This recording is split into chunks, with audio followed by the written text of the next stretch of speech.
प्राप्तिका शोषित सम्बन्धबाट जायज फाइदा उठाउनेहरूदेखि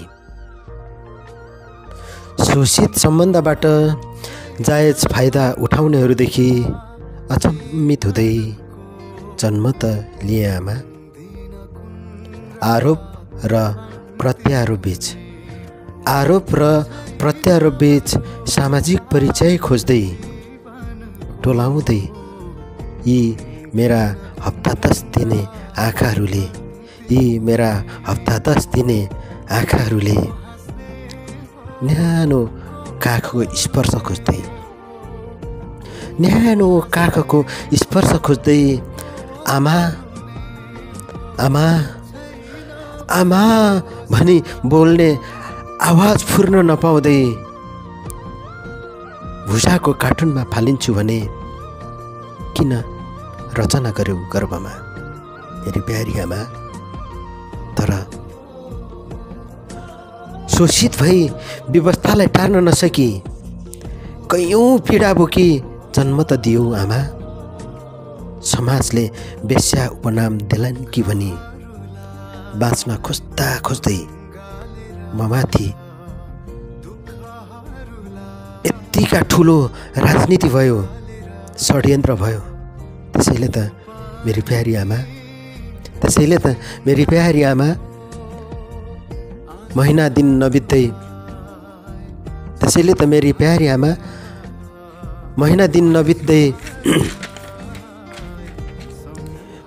मेरो 3 जन्म भयो। पहिलो जन्म त्यो तिम्रो असह्य प्रसव पीडाबाट,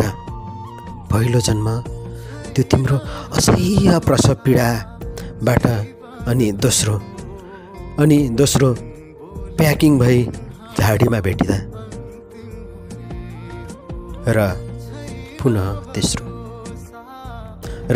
पुनः तेस्रो जन्म तिम्रो न्यानो काखमा बस्न पाउँदा।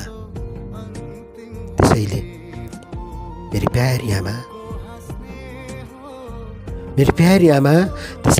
प्यारी आमा तिम्रो त्यो न्यानो काखमा बसी तिम्रो वक्षस्थलबाट बग्ने अमृत धारा चुस्न पाउँदा रसवादन गर्न पाउँदा गर्वित भई म गर्दैछु तिम्रो नामकरण प्राप्तिका।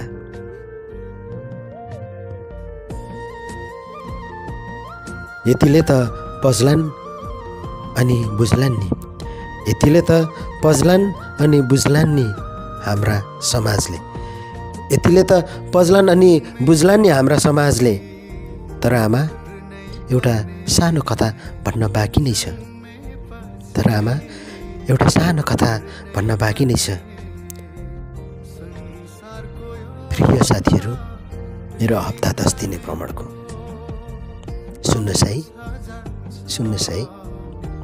म तपाईँ हाम्रै समाजमा छाती छरिएर रहेका युट्युबको डोनेट बक्स बने अनि यी समाजसेवाको नाममा खोलिएर बसेका समाजसेवी संस्थाहरूको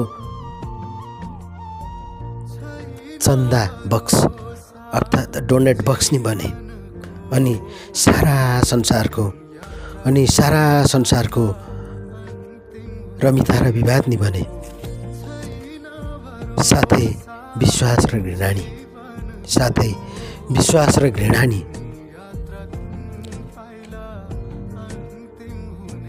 यसरी बने म सबै। त्यसैले त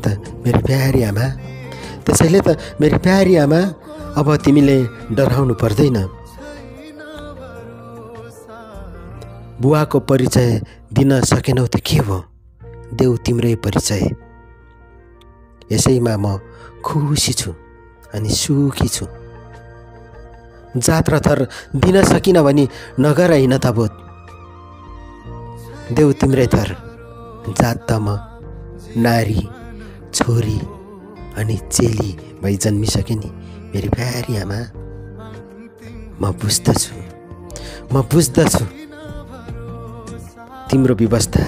त्यसैले त म माथि यत्तिका ठुला यसैले त म माथि यत्तिका ठुला जाल जेल भयो र नै त सार्थकता बन्यो मेरो जन्म र नै त सार्थकता भयो मेरो जन्म अनि मेरा हप्ता 10 दिने भ्रमणहरू। त्यसैले मेरी प्यारी आमा अब त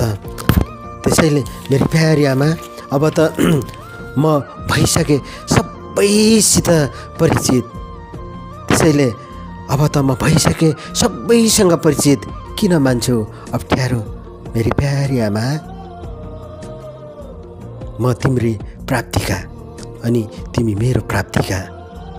हामी दुवै प्राप्तिका यही हो हामी दुवैको परिचय प्राप्तिका। धन्यवाद।